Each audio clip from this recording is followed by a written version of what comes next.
Hey, everybody. Good morning. Trey Griggs here with Beta Consulting Group, coming to you with episode 8 of Standing Out, a daily podcast about sales, marketing, and leadership.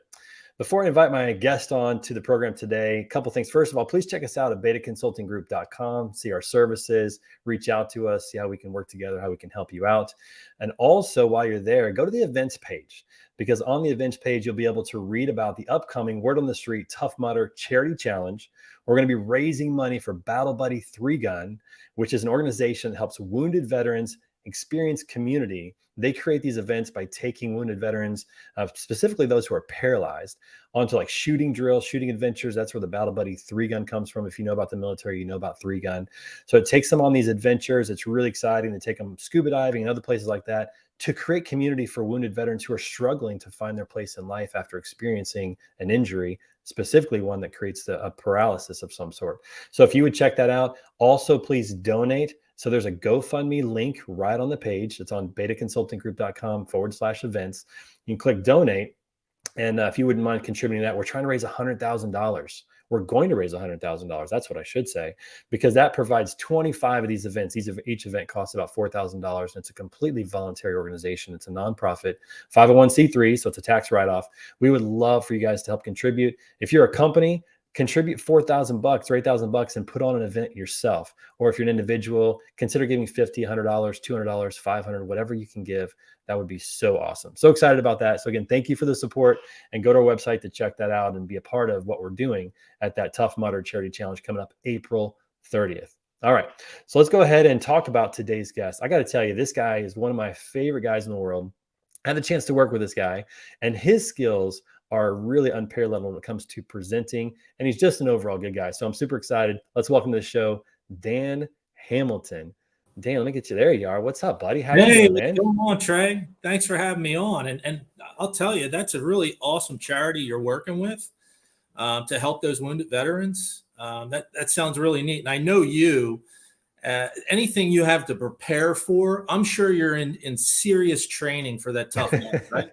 Well, I am actually. It's a good reason to get in the gym. I've been running. I'm up to 5 miles. It's a 9-mile race with 30 obstacles. So it's be a full day, be a 4-hour event, I think, something like that. So I'm up to 5 miles now. I'll be moving up to 6 miles next week. And I'm also doing a lot of core work and upper body work, because there's obstacles of climbing over walls and, doing the bear crawl or whatever, military crawl, things like that. So yeah, it's actually a good motivation to get back in the gym and get healthy. I'm feeling much better now. You just feel so much better when you work out. My mind feels sharper. So it's a win-win. We're helping these veterans in a way that's very impactful, very meaningful, but it's also, for me, I'm just getting the benefit of, being in better shape. Yeah, So absolutely. That's a great benefit for everybody. Yeah, it's going to be awesome. So there's the website again, or there's the event. Definitely go to our website and check that out. And Dan, if you wouldn't mind checking out as well, love for you to participate. Maybe you can come up to St. Louis and hang out. This event is not just for those that want to participate, but also people that don't. So if you want to participate, dude, it'd be cool to have you on our team. If you don't, you can come up and just drink some wine, because it's actually at a winery. Oh, wow. So my wife is going to come out and have some drinks and encourage me. She's not going to participate, but so we're inviting people to come, and we're going to make a weekend of it. It's going to be awesome. Having dinner at my house on Friday. So it's going to be fun. Yeah, great for you. Sounds good time. All right, man, cool. Well, let's talk a little bit about us. When did we meet? It was probably 2019? Was that? Yeah, I think it was 2018 into 2019. Yeah, that makes gosh, I can't remember. It's like 3 years. It was whenever we came to Trucker Tools. I don't know when that was, but we had a chance to work together there. And one of the things about being at Trucker Tools and really any tech company as a vendor is that you often do, demos. It's a big part of the service is to show them how it works. Not only talk about their problems and do all those things, but just give them a chance to show them how it works. And I remember that, we started doing some training for the new reps and trying to, build the team and those types of things. And I remember the first time that I saw you present, I was just blown away by how good it was. It's almost like you went into like this special mode. I can't even explain what it is. Like this incredible focus, a sense of calm. Like most people get on a demo and they get nervous. They get a little, I don't know how this is going to go, or if I'm going to say everything right. But man, you got a different approach to it. I want to talk about that today. When you think about a demo with a customer, preparing a demo and going through it, what are some things you think about? I want to give the people out there, the sales reps especially, some tips today on how they can be a better presenter when it comes to that. Yeah, sure. The demo is usually the culmination of the work you do behind the scenes to find a prospect, right? And that demo is actually when you're on stage to talk to that customer and present your solution to them. So, throughout that process, it's like getting ready for a basketball game. We both played basketball. Well, you don't just walk out on the court and throw the ball in the air and get ready. You got to stretch, you got to prepare, you got to go through warm-ups. You got to be ready for that game. So it all starts in not only finding those prospects, identifying who's going to be on the call or on the demo. And in this virtual world, a lot of it's through Zoom, but really understanding your audience and the potential customer that you're going to be talking to. I mean, it's in my mind, that's kind of sales 101, right? You got to understand your audience. Yeah, no, I think that's so cool when you think about that, because I think a lot of times you create a demo where, I mean, sales guys are busy, they're making calls, they're happy to get something on the books, something on the calendar. But then a lot of times you show up, you don't even know who's going to be there, or you don't have just a little bit of research about those people. I mean, think about like a tool like LinkedIn. If you have somebody's name and email address, pretty much you can find them on LinkedIn and learn something about them. And part of that is preparing for the call. And I love what you said about, the basketball analogy. There's a lot of preparation that goes into a game. It's not just, show up and play. And the same thing should go into a demo. There should be some preparation work. What are some of the things that you do to prep for a demo? Yeah, that's a great point. And it starts with that customer, right?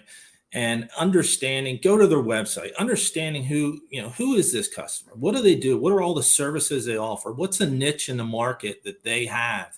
You can do that through Google search, just identifying information about this company, press releases, whatever may be out there that you can learn about that customer is going to help you really prepare for it, right? And then knowing the audience is critical. You may not have that relationship first, or you may just have a relationship with a gatekeeper, but don't be afraid to, if the gatekeeper says, yeah, I'll take your call. Well, that gatekeeper probably is not the person that's going to be authorized to make the decision. So then you talk about who really needs to be included in that demo or presentation so that the value of that can be felt throughout the whole company. Yeah, and gatekeepers can be really helpful if you build a good relationship with them. If you either know them ahead of time, or if you're able to build a good relationship because they have the inside information. They might know things about the people who are going to be on the call, or be able to help you out in ways that you wouldn't get otherwise. Maybe they love to play golf, or you learn something about them that you can use to create a connection, to create a relationship. So I think that's really critical to, even with a gatekeeper or somebody else in the organization that you might know, or you connect to somebody on LinkedIn, you could ask some questions. There's ways to get information that's going to help you on your demo and make it seem much more comfortable for them, and that you've done your research, what's going on with that company. Here's my one tip, and I'll throw this out there. It's really about time management, because this takes time to do. And if you're not intentional about it, you'll probably forget. You schedule a demo for next week on Thursday at 9 a.m. You might forget until Thursday at 8:30 that demo is coming up, because you check your calendar that day. One thing that I like to do is I like to schedule some time to do the research. That could be right before. So if you take a half hour on the calendar, you schedule the demo at 9 o'clock, then you block off 8:30 to 9 to prep for that, to do some research. That way it'll be fresh in your mind. You can learn some things. Or some people like to do the research up front. So you schedule a demo for 9 a.m. next Thursday. Go ahead and take 20 minutes right now to learn a few things while it's fresh on your mind. Write those down and get ready and prep for that meeting. But it's all about time management, and actually making the time to do the research in order to be prepared for that demo. I mean, that's how I would do it. What would you say that? Would you agree with that? Would you do something a little different? What do you think? No, I do that every time, Trey. And I like to do it either the same day of the demo, just so everything is fresh in my mind and I have Me too. I'm notes the same written way. down Yep. about that customer that I know I want to reference through it, right? And it's not only making sure you have the time beforehand, but a lot of people think, hey, I'm going to book my day full of demos back to back to back. Mm, And I always say, if you schedule a 30-minute demo, don't schedule anything for another 30 minutes afterwards. that's Because right. if the opportunity for that demo to go long, you don't want to be the one that cuts it off, right? And identify how much time they're giving you. And if they go over that, that's on them, but you need to be present for it. So again, time management, don't book your calendar back to back to back, running meeting to meeting, because you never know when you're going to want to extend something 15, 20 minutes longer, which can be critical to building relationships and closing the sale. Yeah, that's a great point. Not to mention, when you get off of the demo, there's usually activity that has to occur. An email that needs to be sent, a proposal needs to be sent, an agreement that needs to be created and sent. There's work that needs to be done. And if you're back to back to back, you might forget about it and not even send it when it's like that's critical. That's time critical to do that. So building margin in your calendar, that is so critical. Don't overbook yourself, and then give yourself those windows. I love what you said about that. Let it go. If you want, like, time is important, but if the customer wants to spend more time with you, like, let them. Like, that's a good thing, right? That Yeah, it's hard that's a enough to get great people's sign. attention. If they want to spend more time with you and ask more questions or talk, that's usually a really good sign in that regard. So time management, so critical. Don't overbook. Make sure you've got some buffer windows in there to get the job done.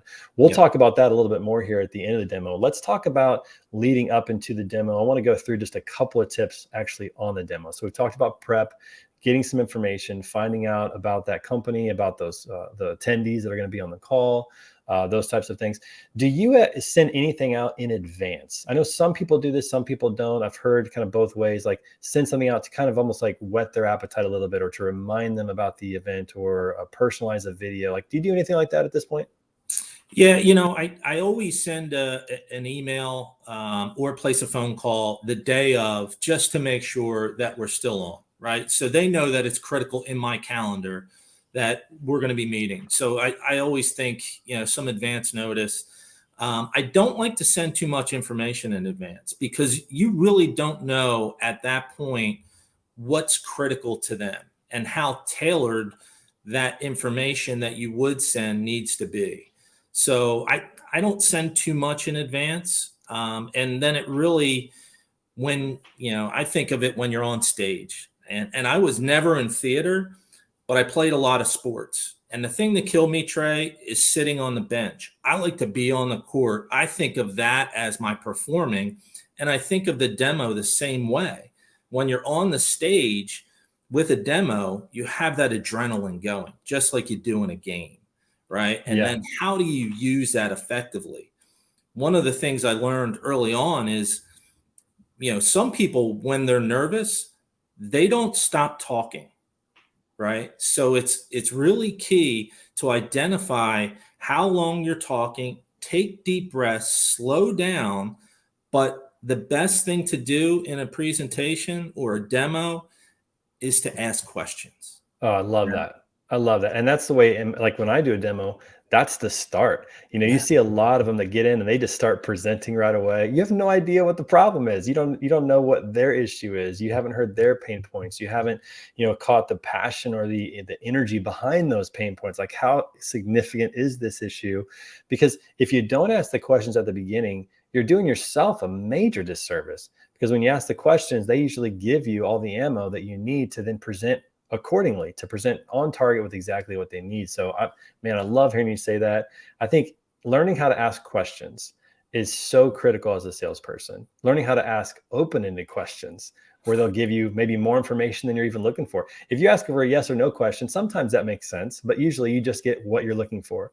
But if you ask an open-ended question, you might actually get more than you're looking for in that question that's going to help you out. At least that's what I think. No, absolutely. Those open-ended questions, and some of the ones that I like to use are, explain to me how this works in your organization, right? They can't answer that yes or no, or walk me through your day-to-day operations, right? Walk me through what happens when a call comes in.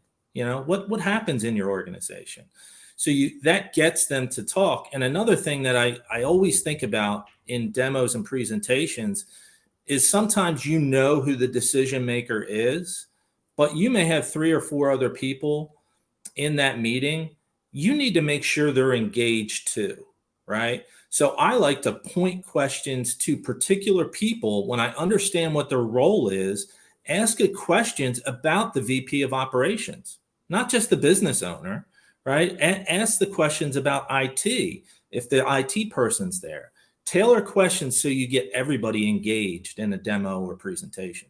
Man, that is so critical. Plus, when you think about it, a business owner who experiences a demo like that, where somebody gets everybody involved and really has an interest in understanding the business, what they do, how they make money, what problems they're experiencing, and fully understanding that before you pitch is so valuable. It's so critical. Like from a business owner perspective, I would think that that would be the most desirable thing to watch is to see your team engaged and somebody truly trying to understand every part of the business before just trying to sell you something. It's very, very enticing in that regard. So I think that's so critical. Let me transition to something real quick. So, we got the prep on the front work. We ask questions at the very beginning. Something that you also do really well is after you ask those questions and you get the information that you want, you have the ability to remember it and then weave it in to your presentation in a way I've never seen before. So not only are you learning from that VP of operations what the pressure points are, the trouble is, the pain in their operations, but then when you're presenting, you come back and include that. Are you taking notes? Is that just something you remember? Like, how did you figure out, or how did you learn to do that?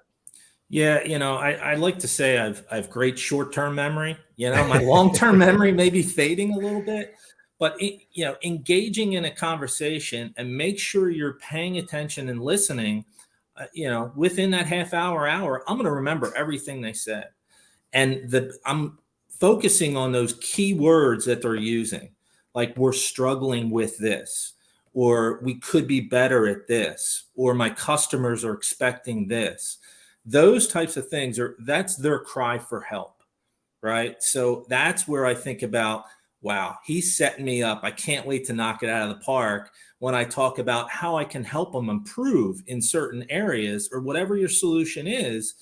You want to bring value to the table. You don't want to be looked at as just a vendor or a supplier. You want to be looked at as a partner or an advisor, right? That's where you change the relationship from, hey, any vendor can come up and offer service, but a partner or an advisor, that's who you want in your corner. Yeah. And I love what you said when you said you listen, you actually have them tell me how to spell it. Or if it's a hard name to pronounce, I'll say, how do you like your name to be pronounced? Or is that your full name, or is that a nickname? And I'll talk about their name and ask questions about it as a way to just kind of remember. And that's really helped me out, where I'm now listening about the name. I'm not thinking about the next question I want to ask or something else. I pause for a moment and I actually have a discussion about their name, because the most important word in any language is a person's name. Yeah. So, getting that right and thinking about that is really critical. But the same can be said about, when you ask a question and they respond, being able to repeat that back to them, or being able to kind of talk through it and have a dialogue, and not just asking questions to ask, but truly listening. That's a huge critical piece, in the whole puzzle. Yeah, absolutely. And one of the things that can distract you from listening is if you're thinking about what I need to present or share on the screen or demo. One of the things walking into every presentation and demo, I make sure I have everything available, everything's working. I remember when we were at Trucker Tools, right? And we're hoping, man, I hope that system works when we go live. There's nothing worse than not feeling prepared to share the information that you need to add value to that presentation. So get everything on your screen ready, different tabs, share your screen, be ready to go with everything. So you know that it's there, it's at your fingertips, and you can just continue to listen and not worry about what the next step in the process is. Yeah. And speaking of one of those things, something with video calls that's really easy to do now, and some reps don't know about this, is to create a whiteboard. And you can do this by just opening up a Google Doc or a Microsoft document, but creating kind of a whiteboard feel where when you share your screen, one of the things that they see is you taking notes, or you kind of writing down their thoughts or ideas and creating almost this kind of whiteboard brainstorm session that's pretty engaging. And sometimes if you can do it, you can actually send that document ahead of time or during and say, hey, throw some thoughts in here as well as you go through. If you think of something, write it in here. And that way you've got not only your notes, but some collaborative notes and some thoughts from them during the presentation. That can be pretty helpful. It's also just a way to engage, like get them engaged in what you're doing. Yeah, that's a great idea, Trey. That can be really helpful. I mean, technology is there, right? Like, let's learn how to use it and let's get the most out of it, which is really critical.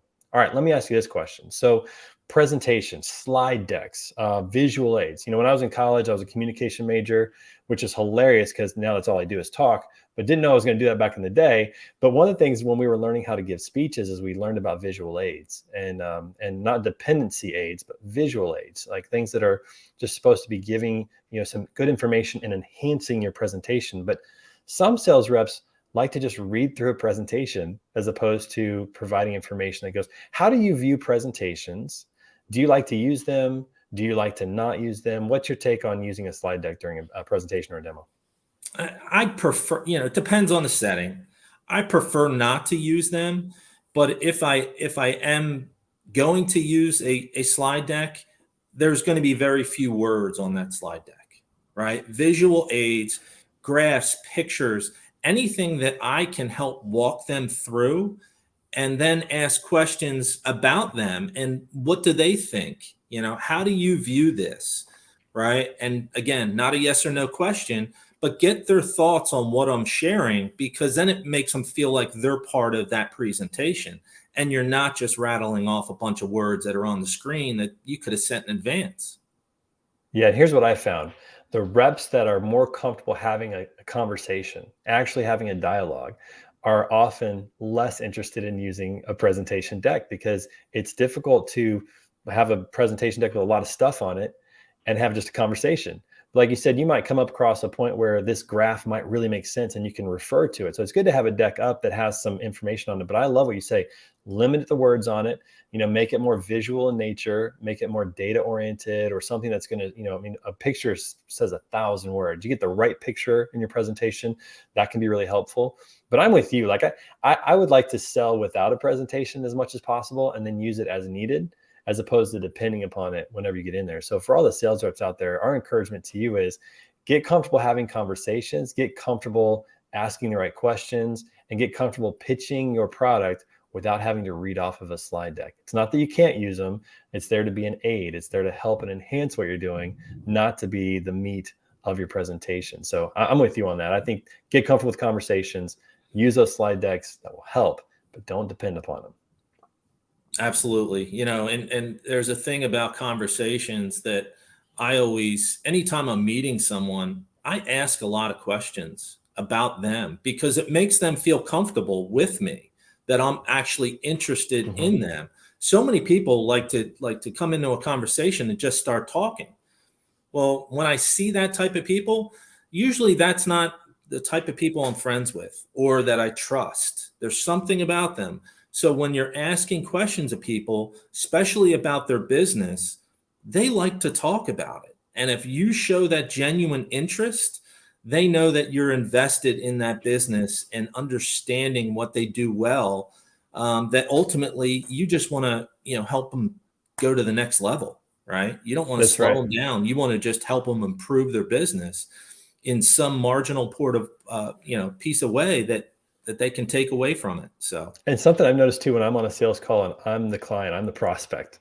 One thing I've noticed is that a really good salesman is going to notice the things that are in my background. That guitar up there on the wall, they're going to point that out. Hey, what kind of guitar is that? The golf clubs. Oh, you play golf. Well, you like, they'll ask something about that. And that's the cool thing too about video calls is that you can actually kind of find out a lot about somebody or ask them about something that lets them speak about who they are. I was on the last week on Thursday with Matt Leffler.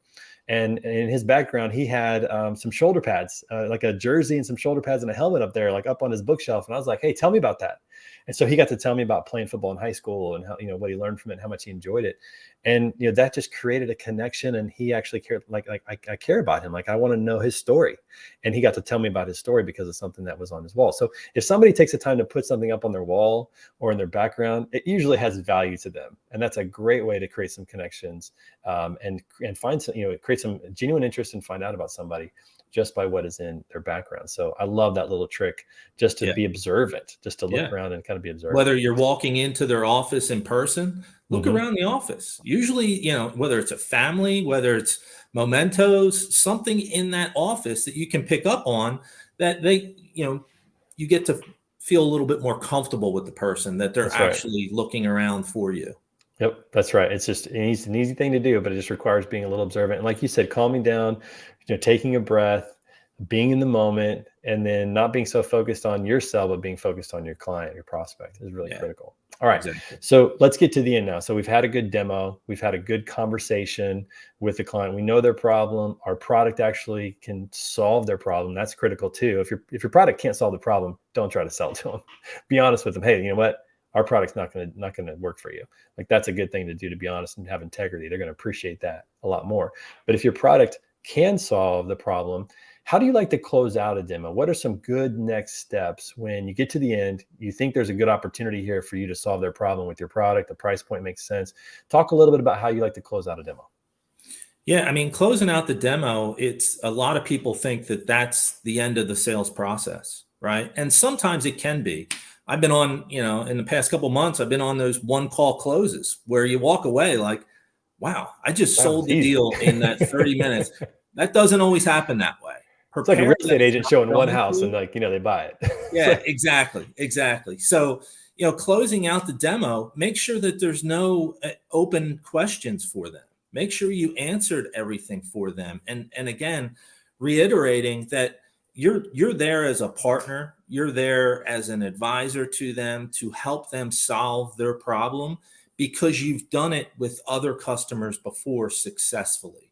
So it adds some credibility, but make that final connection. Understand what the next steps are in the process, if there is a process. And they say, well, you know what, we're convinced, send over that contract. Perfect. You're going to have that because I build enough time in my calendar that as soon as I hang up on that presentation, I'm going to be sending that contract over to them. yeah, no, I love that. And something I like to do too, and I know I've seen you do this as well, is you start to kind of summarize the call.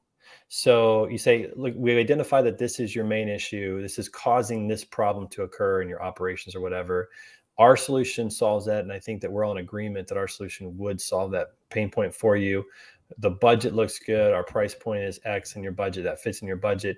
Is there anything else that would keep us from working together, or anything else I need to know to best help you? Like, having a question like that at the end, I think gives them the chance to talk. And it's not a yes or no question. It's getting more information. Like, what is the next step in the process? They might say, well, we need to run this by the board. Or they might say, well, we need to talk internally and figure that out. And okay, great. How much time do you think you guys would like to have to do that? And then I love to make sure that you schedule the next action, whether that's a meeting, whether that's sending an agreement, whatever it is, schedule the next thing on the call. So like you said, I'm going to send the agreement in 10 minutes, or we need to meet one more time to finalize everything. How does Monday at 10 a.m. look on your calendar? Let's get that on the books. Like, make sure that you take the action step on the call. Don't just be like, oh, it was a great demo, and get off and then try to continue the process. It's always best, I think, to outline those next steps and to be really clear about where everybody's going in the process. Yeah, I absolutely agree. Whether it's follow up, get it on the books in that meeting so everybody's in agreement. If they need to reschedule, whatever, you can deal with that afterwards. But getting it on the books makes a firm commitment that, hey, we are going to follow up on this because we know my solution adds value to your organization. Yeah, and I think the biggest part too is at the end is just making sure that you follow through. So if you're sending the agreement, send it, man. That's the top priority. Get that over to them, or some other piece of education that you've told them you're going to send them. Like, get that over to them as fast as possible. Get that done. If it's a meeting, kind of get prepared. Keep the conversation going. Those types of things. But I think follow through after that point is really critical, just to making sure that you get it across the finish line. How many deals stall because of ambiguity, or because there's no clarity, or those types of things? It just happens. Like, or you get busy. If you got 8 deals in the pipeline, what's the likelihood you might forget about one of them if you're not being proactive with some of these action steps? It's pretty high. It's going to happen from time to time. I both have experienced that, and we've learned from that growing up or through our career, which is great. So, Dan, I got to tell you, man, we haven't had a chance to chat in quite a while. This has been fun to reconnect and just kind of relive some of those moments of watching you demo, and just hearing your tips again have been really helpful for me. I hope it's been helpful for everybody watching, that you've gotten a lot out of it. But I really appreciate you being on the show. Hope you'll come back and see us. Yeah, absolutely, Trey. Looking forward to it, and best of luck to you. This is a great podcast. and as well as your Tough Mudder coming up. I know you're going to kick butt in that. So, well, I just hope to make it. I want to walk exactly. afterwards. I mean, that's kind of what I'm going for. So make sure you have some pictures for everybody so we can see how dirty you got too. I'm sure there will be, especially at the end when we're just doused in mud and barely able to stand. It's gonna be a lot of fun. And for everybody watching, be sure to come back tomorrow, Friday at 10:30 a.m. Central Time for episode 9. I got my good friend Nick Roomer on the show. He's the Chief Marketing Officer at Cybus 21. We're going to talk a lot about marketing, especially from abroad and virtually, as he lives in Scotland. So you're not going to miss that. One of the best guys. Plus, he's got an accent. You talk to a guy with an accent, they're just smarter. They just sound so much smarter than everybody else. So got to come back and check that out tomorrow. But thanks for watching. Really appreciate it. And again, don't forget to go to a website to learn about the event and about Beta Consulting Group. Just go to betaconsultinggroup.com. And then for the events, it's just /events. To learn about that, donate to our Tough Mudder Charity Challenge, the Battle Buddy 3 gun. And we'll see the rest of you tomorrow at 10:30 a.m. for episode 9. You guys have a good day. We'll talk soon.